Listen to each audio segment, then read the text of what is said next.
صباح السعادة، ازيكم يا اولاد؟ النهارده بقى حبيت اشارككم الفيديو بتاعي، وكانت مشترياتي لهدوم العيد. كل سنة وانتم طيبين، ربنا يجعله عيد سعيد عليكم وعلينا وعلى أمة المسلمين أجمعين. وزي ما انتم شايفين بقى يا حبايب قلبي، هدوم السنة دي هدوم فاطمة ثعلبة. والبنات بقى اللي ما تعرفش هدوم فاطمة ثعلبة تروح تشوف هدوم العيد السنة دي. وكل الهدوم اللي انتم شايفينها دي هدوم والله العظيم لو انا كنت لسه عيلة صغيرة مش هلبسها ولا هجيبها خالص، بس مش عارفة. لا وايه الاسعار مبالغ فيه، يعني زي ما انتوا شايفين شوية شلاتيت وهدوم معفنة ما تذكرش بمبالغ وقدره. حاجات يعني دول اللي يعتبروا احلى حاجة فيهم، لكن العبايات والدريسات اللي طالعة موضة السنة دي والجيبات والله العظيم ما تتلبس يا ولاد. وزي ما قلتلك اقل جيبة معدية 600 جنيه.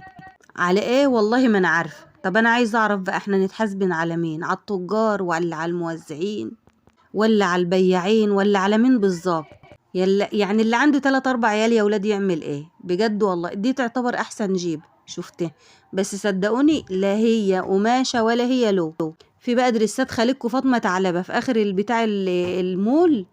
العبايات والدريسات والله يا ولاد اللي طالعه السنه دي والله العظيم هدوم النسوان بتوع ايام زمان اللي كاتبه كورنيش. ويا ريت السعر يبقى حلو وحنين على قد الام اللي عندها عيلين 3.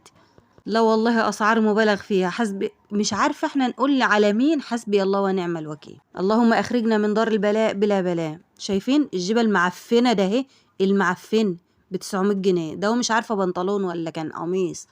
والله احنا في دنيا لا عارفين ايه اللي بتلبس فوق ولا ايه اللي بتلبس تحت. ما تنسوش تحبوا بعض.